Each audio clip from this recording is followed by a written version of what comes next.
che se c'era mia moglie qua io potevo parlare con voi. Ma quando mai? Avevo un anno che sono chiuso in casa con mia moglie, non ce la faccio più.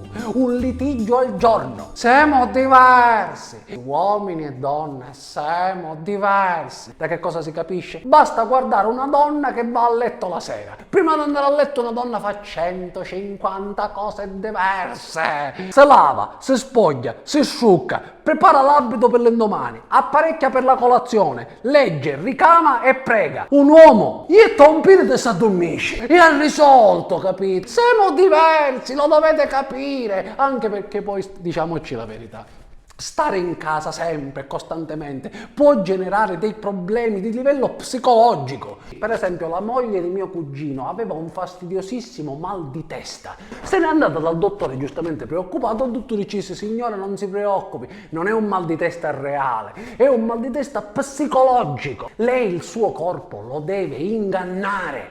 Il corpo umano va ingannato. Lei si metta davanti allo specchio e si ripeta: non ho mal di testa, non ho mal di testa. Il mal di testa le passa.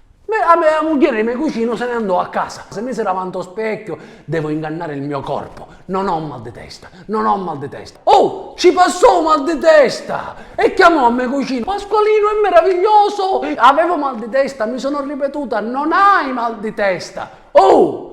Non ho più mal di testa. Il corpo umano lo devi ingannare perché il corpo umano è cretino e ci crede. E mio cugino, serapi cause, non è tua moglie, è Belen, capace che ci crede.